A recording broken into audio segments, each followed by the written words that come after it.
Welcome to the Embodiment Conference. This channel, Trauma and Social Change, it's absolutely the moment for that, isn't it? I'm Steve Hoskinson.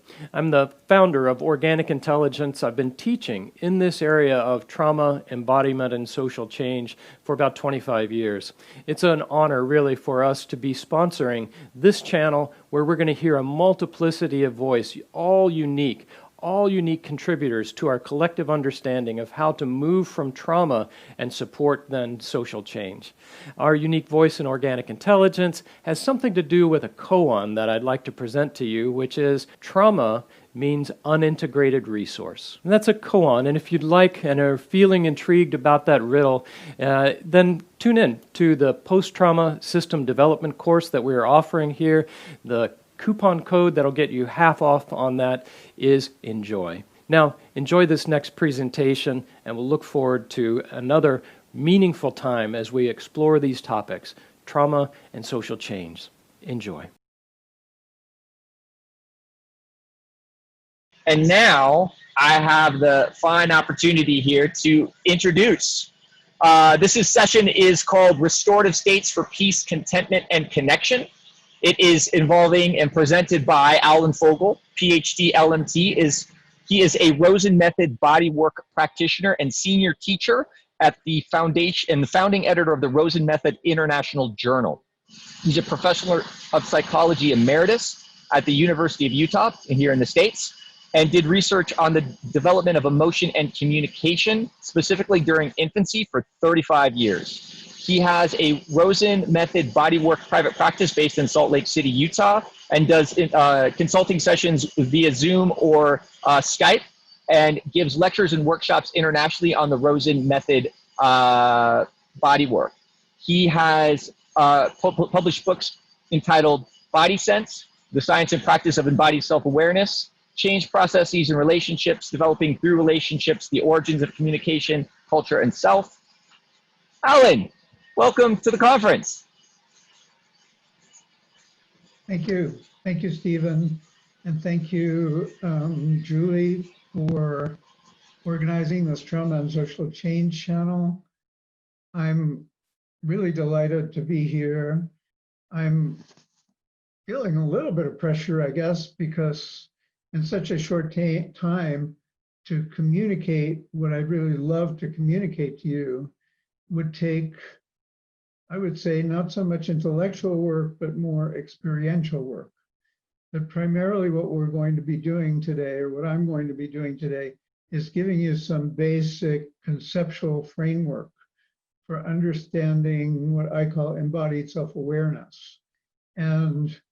And in particular, this new model that I've developed over the past couple of years called, that has three states, three distinctly different states of embodied self-awareness.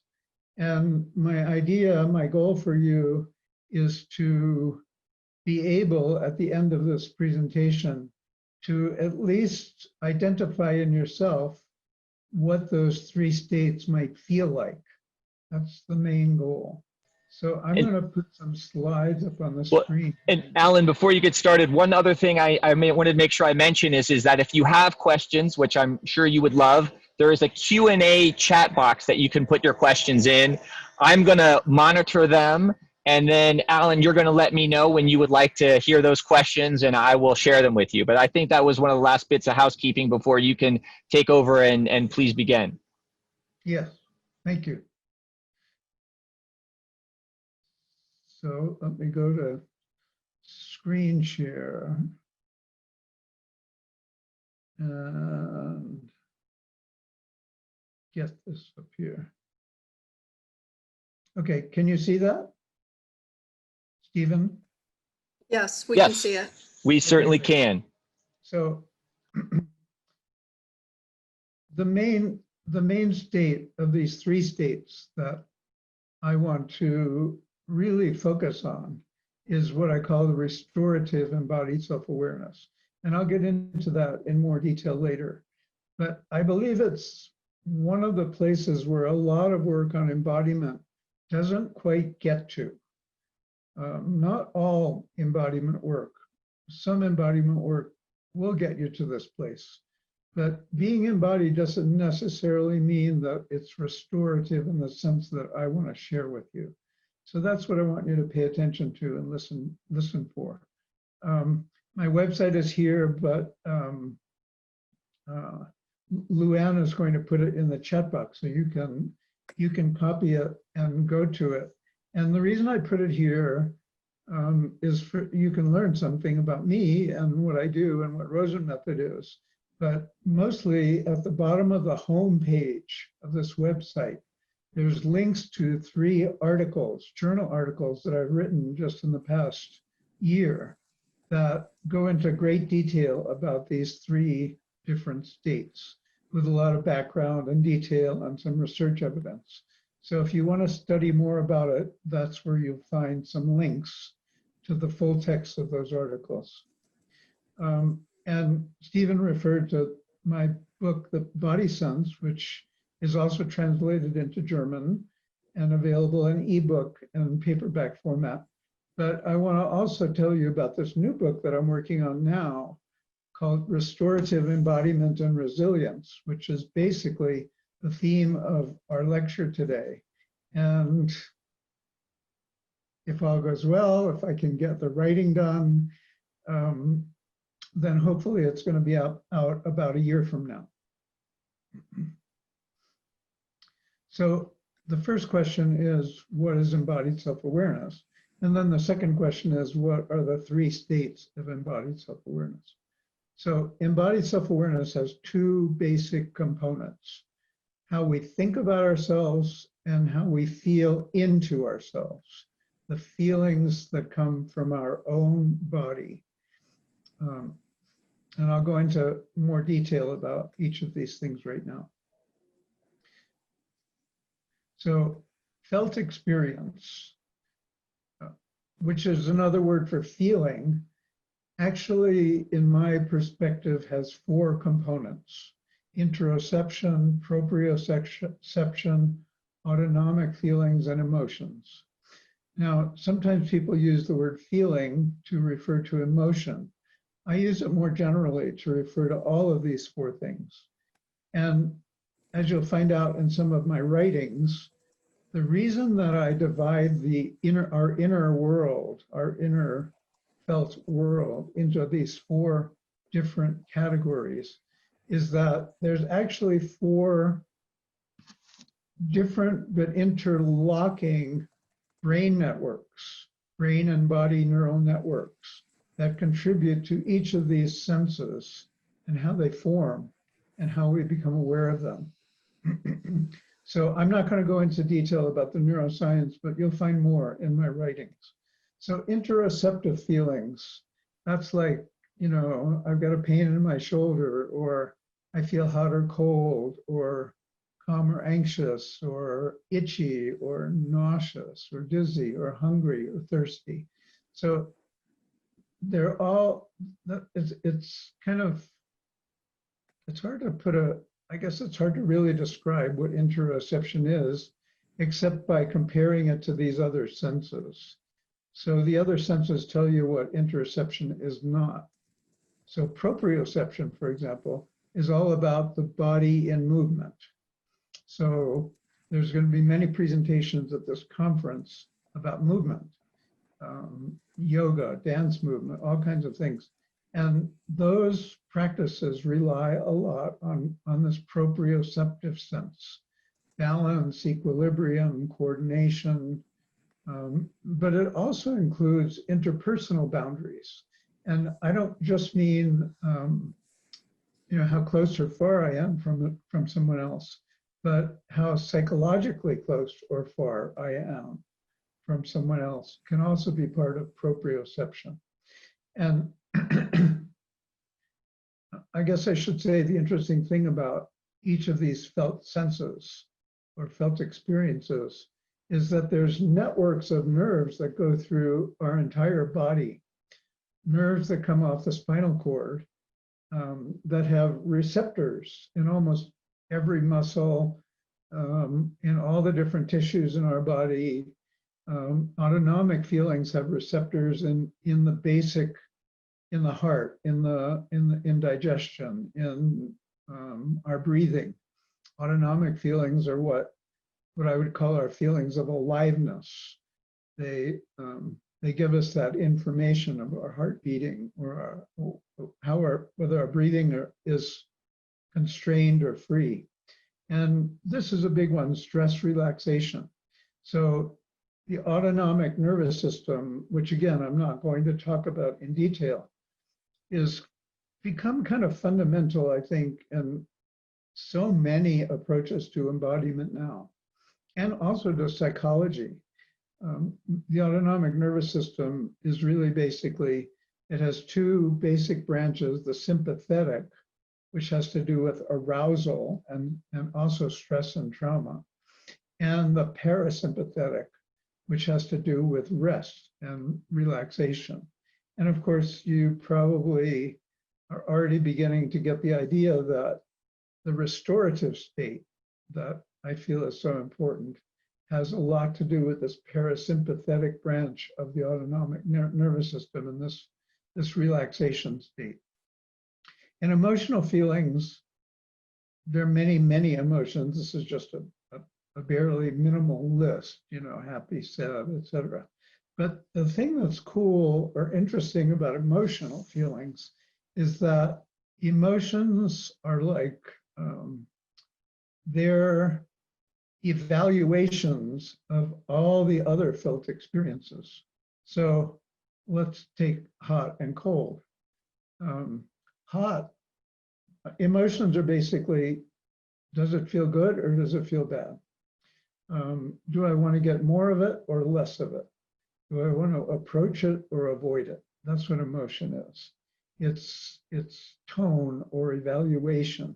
So for example, hot, I might feel really happy being hot if I'm, you know, it's a cold day and I stand in front of my heater and I start to warm up or I get into a warm bath. On the other hand, if it's a really hot day and I'm hot and I'm sweaty, I'm going to feel maybe disgust or misery or something. So each of these felt experiences is almost always going to go along with an emotional experience. Now, thinking, that's the other part of embodied self-awareness. And there's basically two neural networks that have something to do with thinking. And by thinking, I'm really talking about narrative thinking. That is the words that run through our heads that help us interpret and understand the world. So there's a so-called task positive network. I'm not going to give you the details of that. You'll find it in my writings. But this is the part of the brain that keeps us focused on things, that keeps us productive, that helps us solve problems, that helps us explain. And we can also use the task positive network in relation to felt experience. So, for example, you could think, I'm feeling a bit sad or achy or tired or irritable. I wonder what that's about. Maybe it's because of this, or maybe it's because of that. Now, what's really interesting to me is that there's a lot of neuroscience research that shows that as soon as I start to think about an emotion in this or similar ways, it shuts off my felt experience of the emotion. It's like an on and off switch. Either we're deeply in a felt experience state, or we're in a thinking state. We can't really do both at the same time. So, and I'll come back to that in a little bit. And then the other form of thinking is off-task thinking, when we're not actually solving a problem, trying to figure out what to make for dinner, dealing with an issue at work. That's all task positive thinking. But when we're not doing anything, like we're going for a walk or we're lying in bed before we go to sleep, our mind gets filled with this kind of thought called the default mode network thinking. And its default mode, the reason they came up with that name is because that's where our thinking goes when we don't have anything else to do. So we kind of review the day, or we think about things that we didn't get done or that we did get done. Or we might think, oh, I was so great today, you know, in that meeting, I really liked what I said. Or that was a really stupid thing I did today. You know, we can beat ourselves up in this kind of form of thinking. Or I think this is a very pandemic, universally pandemic, I really need a haircut. So now, so that's the basic idea of embodied self-awareness, thinking and feeling. So this is a quick overview of the 3 states that I want to talk to you about and spend the most time on. And each of these 3 states has some kind of combination of feeling and thinking. So there's dysregulated, modulated, and this restorative state that I want to eventually spend more time on. So when we're in dysregulated embodied self-awareness, our thoughts are primarily default mode network kind of thinking, but they're dysregulated. So instead of reviewing our day, we're worrying about our day. We're doubting ourselves. We're what's called ruminating, which means that the thought plays over and over again in our mind. It's like a thought loop. And it's a similar kind of thing for felt experience. It's like these thoughts are uncontrolled. We're kind of stuck in them, like depression or anxiety. These are all dysregulated forms of thought about ourselves. Felt experience can also be uncontrolled and ruminative. So we're stuck in feelings of pain or panic and anxiety or powerlessness or helplessness. And we can't seem to move ourselves out of it. The definition or the key ingredient about dysregulated states is that we are stuck. We're stuck in them. There's some way in which our nervous system gets to this place where we can't find the way out.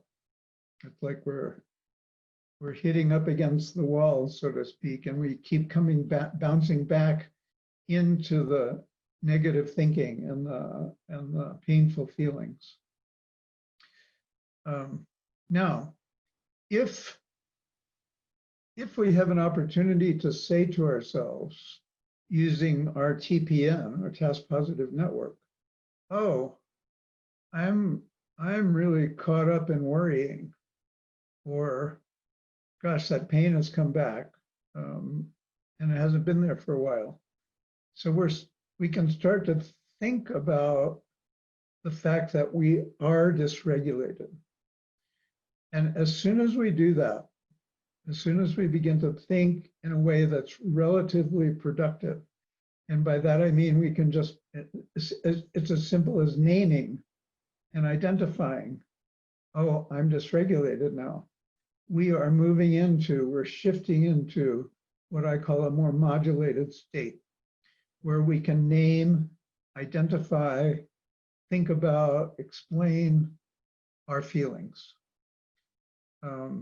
And of course, the modulated state is also about being productive, being creative, being focused. Modulated states include what I call emotional intelligence. I don't call it that. Actually, that's a big domain of study and clinical work. Emotional intelligence is basically what I just said. It's the ability to, in thought, name, identify, think about ways to modulate or regulate our emotions. So, and remember what I said before, when we're thinking about emotions, we're just barely scratching the surface of felt experience. Our emotions are kept at a distance, but somehow our thinking allows us to manage them, at least temporarily. We don't actually dive into them yet, not in a modulated state. Mindfulness is another example of modulated embodied self-awareness. for most people because we're focused, at least at the beginning of a practice. In the first months or years of practicing mindfulness, we're focused on our breathing. We're focused on some specific place in our body, like pay attention to, the tension in your forehead, or pay attention to your back. So we're being asked to attend and focus. And that takes sympathetic arousal. And it keeps us, well, we can feel that pain, but we're just on the surface of it. And we drift away from it into probably DMN thoughts. And then we bring ourselves back with TPN, past positive network thoughts. So the early stages of mindfulness training are a lot like emotional intelligence. They are modulated. They're forms of modulation, and they actually work really well to help us calm down and there's a lot of data now that shows that it settles our nervous system and helps us become more productive. But I want to say that there are limits to those things. And the limit is that we're engaging with our felt experience only for brief moments, just enough to tell us that we're feeling afraid. That leads us into thinking about what do we do when we're afraid. Now, if we can, when we start to feel afraid or happy or any feeling, itchy or painful, if we can allow ourselves to really dive into the feeling and let go of all the thoughts and let go of the focus, no matter what the feeling is, and let go of everything that's kind of in our head, it has a magical way of changing our whole body system. There's something about allowing ourselves to really get that we're feeling, let's say, grief over something or sadness, and really letting ourselves just feel that and letting ourselves cry. And we're not going to think about, why am I crying now? What's that all about? We're just going to feel it. And that has this miraculous effect of turning on the parasympathetic nervous system. And as soon as we really let ourselves feel, after that felt experience kind of reaches its peak and starts to settle, our whole body will start to settle. Our nervous system starts to settle, and every other organ system in the body, because the parasympathetic nervous system, remember, is connected to all the organ systems of the body, the cardiovascular system, the respiratory system, the immune system, the hormonal system. It's actually going to heal us in very powerful ways. Sounds easy, but it's not. It's not easy to let go of all the ingrained habits we have to think things through and solve problems. So just to give you an example of why these states are embodied, when we're dysregulated, if we're stuck in dysregulation, we can have all sorts of illness symptoms, sleep difficulties, chronic pain, fatigue, maybe even immune system disorders like tumors and cancers, irritable bowel syndrome, susceptibility to infection. We are, because our sympathetic nervous system is working at such a high level, we're kind of draining our resources, and we're just more susceptible to embodied illnesses. So and the interesting thing about dysregulated autonomic nervous system is that we can either be high arousal sympathetic, like in this worry, blame, self-consciousness kind of states. Or we can be low arousal, what's called dorsal vagal parasympathetic, which could feel like confusion or loss of memory. It's like tuning out. High arousal states, body states, would be like addiction, self and other harm, intolerance and prejudice, risk-taking, and at the low end, feeling numb and detached and lost. So these are all, what I'm talking about are all the ways in which dysregulated embodied self-awareness actually physically affects the cellular systems of our body. And sexually, because the autonomic nervous system regulates hormones, sexual hormones are one part of that. There all kinds of sexual dysfunctions can come with dysregulation. And I've just listed a few here. Premature ejaculation, failure to achieve orgasm, pain, inability to talk about sexual issues, non-consensual sexual aggression. So these are all examples of embodiment of dysregulation. Now here's some things to think about in terms of embodiment of modulation. So unlike dysregulated states where we're more prone to illness, when we're modulated, we're more likely to have a general sense of well-being. We can recover from most illnesses and aches, at least temporarily, when we, use our task positive network to think about, well, why do I have this pain in my shoulder or my back? Well, maybe I should see a chiropractor, or maybe I should go to the doctor, or maybe I should, whatever. We can think of strategies or coping strategies to modulate what we're feeling in our body and hopefully address the sources of the illness before they get too serious, which we can't do when we're dysregulated. Typically, modulated states have a moderate level of sympathetic arousal. And that all goes with focusing, mindfulness, problem solving, even the default mode network, reviewing and rehearsing. Our mind is working and our sympathetic nervous system is still activated. Another kind of embodied part of modulation is what people call flow or flow states. They're slightly higher levels of sympathetic arousal. It's like when we're highly creative at work or in athletics or dance or yoga or music or whatever it is, whatever we do, whatever we love to do, and we're really right in the midst of our, best abilities. That's a really great modulated state, but it doesn't lead to restoration because it's so highly arousing. Now, maybe when you're done with that, maybe after you do your dancing and you can find a way to settle down, or after you do your yoga poses, you go into the corpse pose.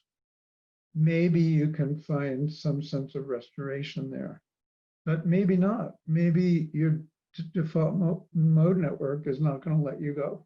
You're just going to be thinking through it all. So that's something to really pay attention to as you think about this. Sexuality is a lot more fun in modulated states. It's typically consensual, playful, enjoyable, but it's almost always accompanied by some kind of thinking. So I may be having sex with my partner, but thinking about another person, or thinking about something else, or I might, during the act of sex, I might not be thinking. I might just really be in the moment. It's a high sympathetic state. It's like flow. And as soon as it's over, instead of kind of sinking into a place of restorative rest, my mind's just going to get filled up with default mode network thoughts.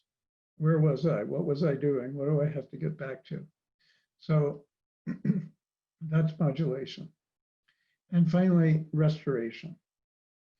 So restoration is a totally parasympathetic state. There is no sympathetic arousal.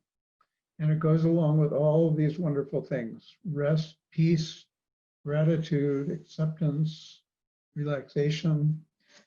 There is actually thought during, or there can be thought during a restorative state, but it's not narrative, logical thought like in the task positive or default mode network.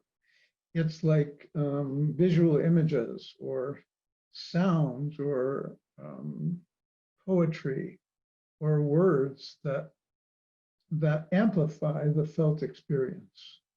So if we're with someone, for example, and that person is having a hard time, and we just sit with them, and we might say something like, "Gosh, I guess you're really upset now. I really get that." Just that simple phrase.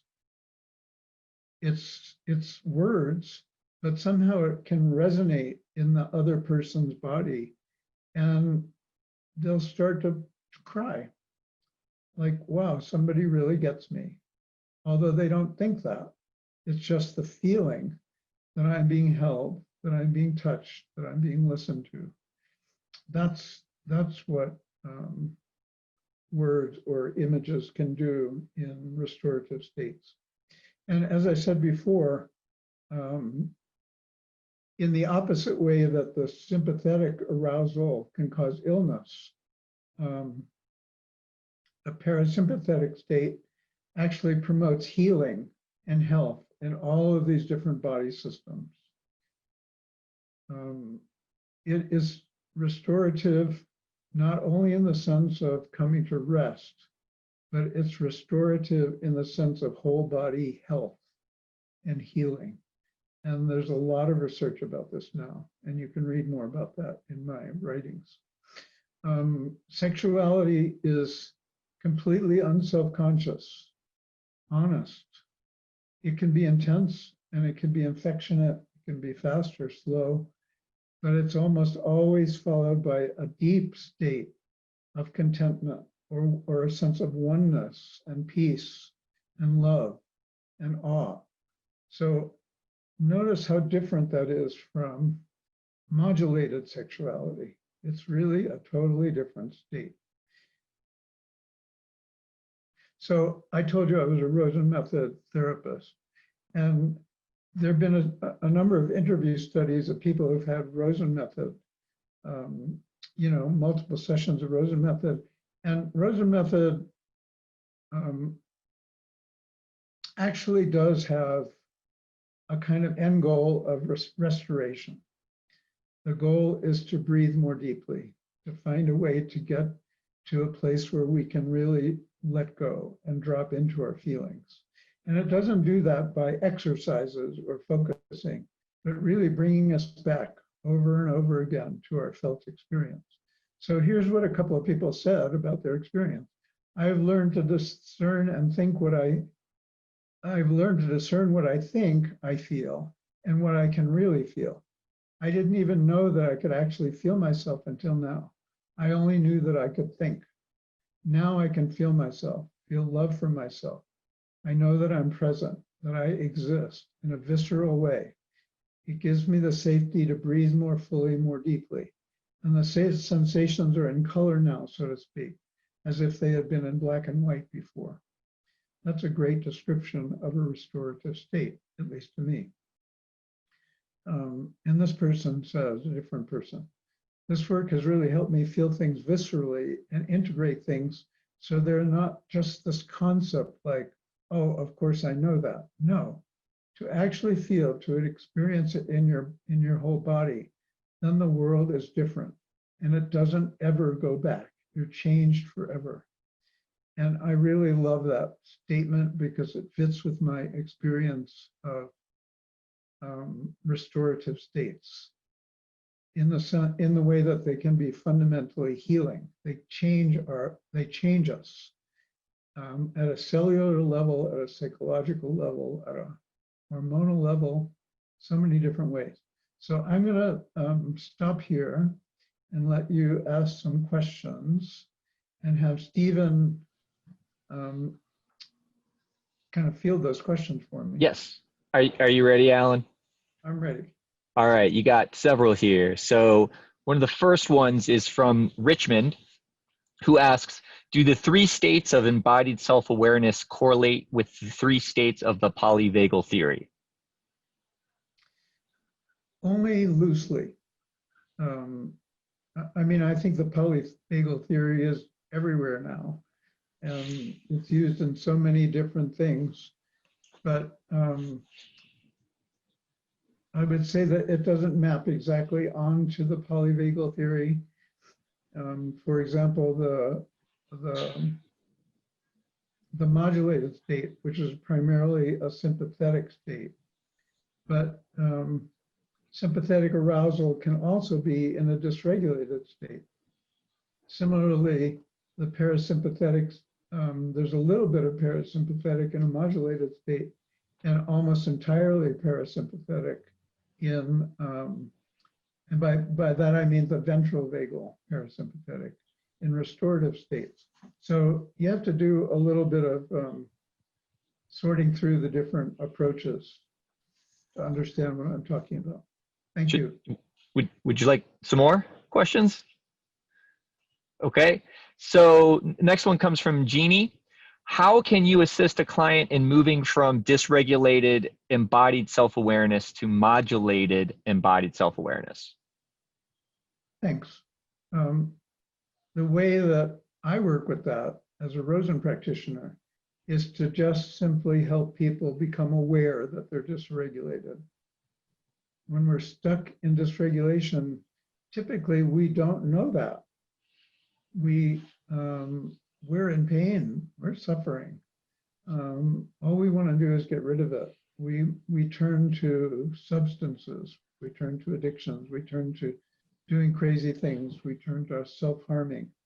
And what I do, the work I do with my clients is to try to get them to feel and name the fact that they're in this place that I call dysregulated.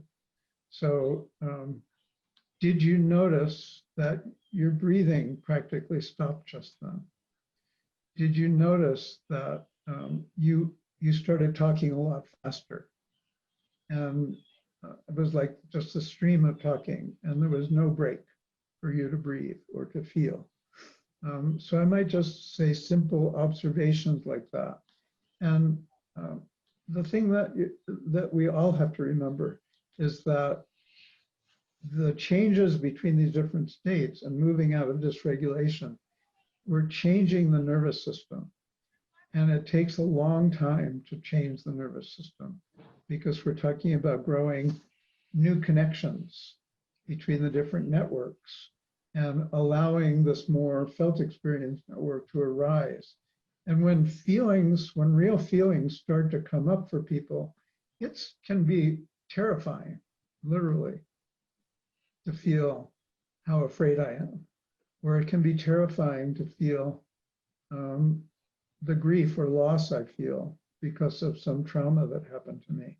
And that's why people try to suppress it and push it down. And that's why they stay dysregulated. So Alan, there's been, Luann was sharing that there seems to be several requests from folks in the group for a little bit more of an experiential element. Is there some way that you could do a taster or some way of helping folks get a little bit more of a felt sense of how they would do that? Actually, I'd like to bring it back to all of you with a couple of little exercises. So I'm going to go back to my screen share.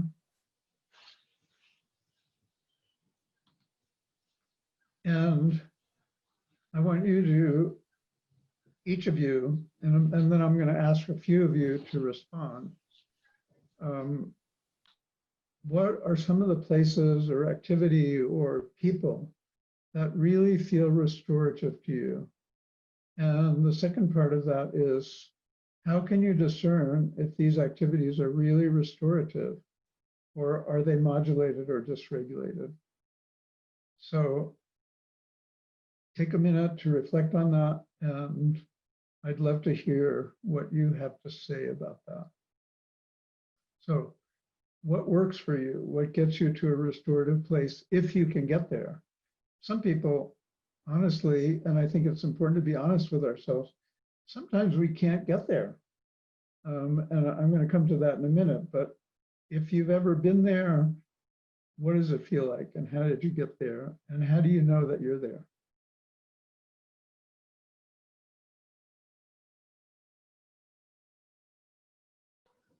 So, Alan, I'm going to start. Would you like me to read a little bit about what they say? Yeah. All right. So they're coming in. I'm hearing from Darby, mountains and nature. Caitlin, a room with a closed door, soft lighting, quiet activities, and an animal nearby. Another voice or another call for being in nature, being on a sailboat, going to the beach, being with close friends, playing piano, dancing, listening to music, yoga, again, being at the pool, a centering practice, being held by a loved one. That's the flood that's coming in right now, Alan. Yeah, I see it flashing on my screen. And gosh, I love all of those things. I mean, they're just all wonderful and can be miraculous practices. And paying attention to our bodies as we're doing that. But what I'd really like to know from you, maybe some of you who shared just now one of those things, is, are you able to take a walk in the woods or do yoga or connect with your kids or be with your cat or your dog and not go into your thoughts? Can you just be fully present in the moment? And that's the real question. That's the real thing that makes something truly restorative versus modulated. So we're getting the whole range of answers, Alan, from yes to no to in between, and I'm trying to, a couple things here is you've got a little bit more than 10 minutes left with time. And there was a question that was coming to, Caitlin was asking, sort of tied into this, can a person realistically reach a restorative state while still in an environment that they are sensing is unsafe? Assuming it's not a place of physical violence, but they just don't feel unsafe, because this is also kind of tied into what you were just asking folks. That's a really great question. And the answer is definitely no. You have to feel safe to find a restorative state. And you have to go into a place of quiet. So if you're walking in the woods with a good friend and you're talking the whole time, that's going to be modulated. But if you're walking in the woods with your friend and you're holding hands and you're just feeling the presence and the awe and taking in the smell of the trees and sensing the light, and suddenly you feel your body getting warm and your heart slowing down and your nervous system relaxing, that's restoration. So that's really important for you to pay attention to as you go back to all of these practices that you mentioned in your own lives. Is it really restorative, and how can I make it more restorative for myself? Is that kind of like the thing, the age-old bit about being in the moment? Your thinking brain is turned off, and that's not really what's happening. What's happening is the full sensations are what everybody's experiencing. Is that the more the idea? Yeah, another word for restorative state is presence or in the moment. But I think what I'm adding to that is, sorry, some jet just flew over my house. what I'm adding to that is the whole psychophysiology of it, that it really does change our whole body when we can access those states. It's not just a mental thing.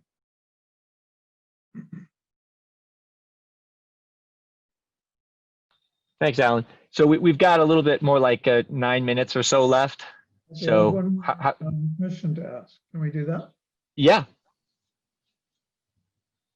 Okay, so this is about making choices, this question. So we just talked about, discerning when a state is restorative or not. And this question is about, our mind wants to keep going all the time. It just does. That's just the way we're built. It's the way we're brought up. How can we make choices? What kinds of choices can we make that we say, I am going into this safe space. I am not going to think. I am just going to feel. I'm just going to be in awe. I'm going to let it overtake me. What can you do in your life to make more opportunities for that? That's the question.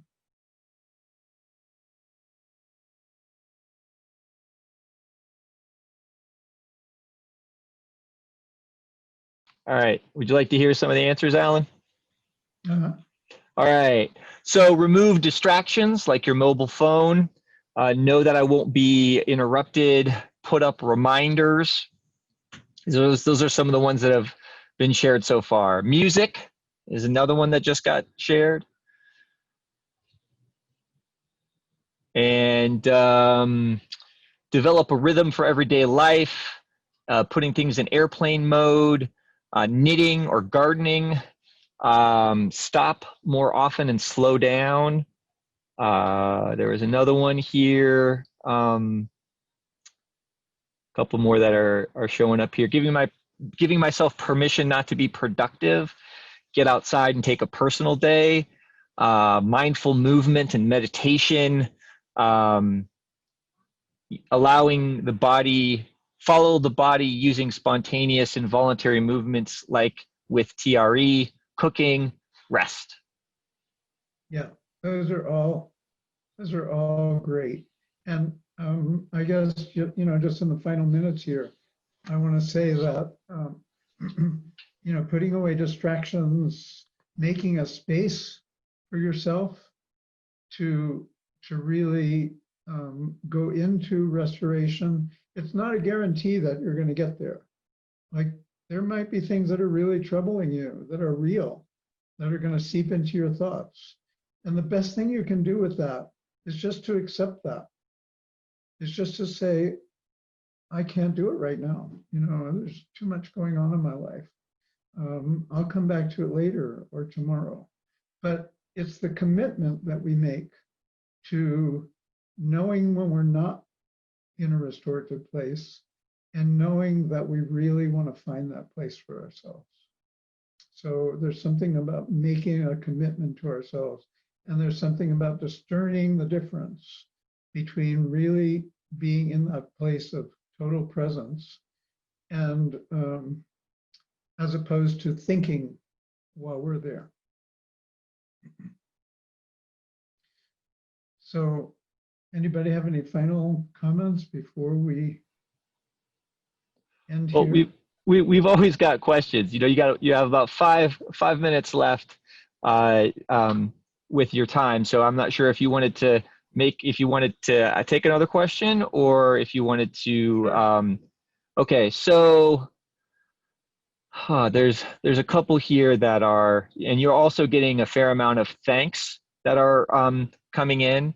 There's a question here around, is pain and fatigue a result of my mind that can be changed? How can I do it if I know and did already so such and nothing change? I'm not sure if I'm asking that question correctly, but that's the way they were presenting it. Okay. It sounds, I didn't quite get it all, but it's a little hard for me too. It sounds like you're feeling stuck.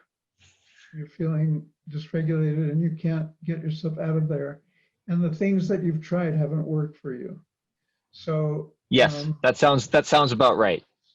so I would just say, honor that, whatever I've done isn't helping. So you just keep looking, finding other people to work with, other practices. You just have to admit to yourself that you're still stuck. And in a weird kind of perverse, almost perverse sort of way, that is already a step in the right direction. That's already moving you to a modulated state. It's because you're already able to now think more clearly that you're not where you want to be. And there might be some other possibilities for you. Okay. So you have about 3 minutes left. Would you like to maybe go into your closing thoughts? Because we'll have a little bit about the conference here that we do at the end, but I want to make sure you have plenty of time to tie everything together for us. Well, I just want to thank all the people who showed up today. I'm really grateful that you did that. And to people who can't be here today, who might watch this later, thank you for allowing me to share some of my work with you. I really appreciate it. And again, a big thank you to all the organizers and all your hard work. It's been an amazing effort. And Alan, the piece I wanted to check in with with you would be around, if there was a summary of something you would want folks to walk away here with or leave here with. It's that sense of, what would be first, like, understand what restores you, and then allow it to fully restore you. Don't limit yourself, distract yourself, deny yourself the restoration by having everything in your head keep going. Sort of fully embrace it, fully enjoy it. Yes, I think that's certainly an important message, but actually more important is that most of us find it hard to get there. And if we can find a way to simply accept that we're not there yet, we can simply accept that we're overthinking things or that we're dysregulated. And we can find a way to forgive ourselves and say, this is a normal part of life. This happens to everybody. We all get dysregulated. We all have to find ways out of it. And I think just giving yourself a little space for self-compassion and forgiveness for wherever you are in the moment is a really powerful healing tool. And it's the first steps on your way toward restoration. And the other thing I would add is patience, because it could take a long time to get there. I think it's also that bit about, in a sense, there's no need to punish yourself further. Whatever you're feeling already is hard enough. So, just acknowledging, hey, I'm on my way, or I've identified it, because that sort of inner critic, can derail us in a great way. So, Alan, thank you very much for your time here. We've had a very engaging and exciting group of people who have joined with you, and you're getting thanks from across the globe. So, your time here and your participation is absolutely welcomed and very much valued. Thank you. I was glad to be here. Real quick question. This is Luann. I see in the chat. Could you say what TPN and DFN are for those who aren't familiar with that acronym? Sorry, is that a question for me? Yes. Sorry, what was the acronym? TPN and DFN. I think it was maybe in one of your slides. TPN is Task Positive Network, and DMN is Default Mode Network.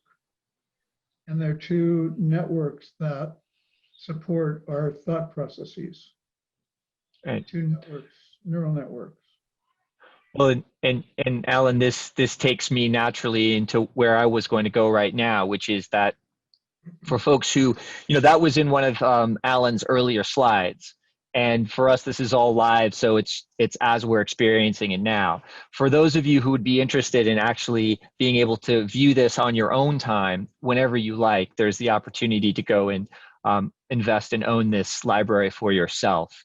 So there's going to be some links that are put in the chat here that will allow you to do that. There is 1,000 speakers who are here. It's amazing.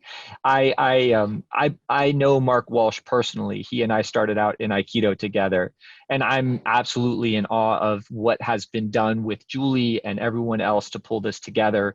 It is truly one of the most momentous events for embodiment. So if you're interested in gaining access to that, you can go ahead and do that. And then Alan, before we fully let you go, we want you to leave us with your top embodiment tip. So don't forget to unmute yourself. Top embodiment tip. Yeah, I think I've already said that. Forgiveness, patience, making space for that restorative state to finally come in.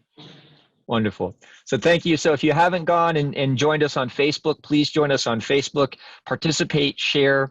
You can go into the portal, find out who's next, be able to go and soak up and learn from the next set of folks who will be presenting. And also, you know, the last thing I would want to say for the library is that it's your way of giving thanks to all the countless hours. You know, this has been going on, I think, for 2 years in the planning.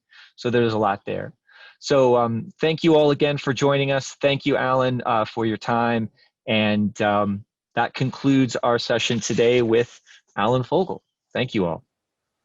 Bye, everyone. Thank you so much. And I also wanted to mention that if you would like to connect with other participants, you are very welcome to go into the coffee break rooms, which are Zoom sessions that are open between presenters sessions for participants to go and talk to each other and actually have a bit more human connection, even in this online format. So you're very welcome to do that. Thank you so much, Alan. And thank you, Stephen. Thank you for hosting this. My pleasure. And thank you, Luann, for tech support. Have a wonderful day, evening.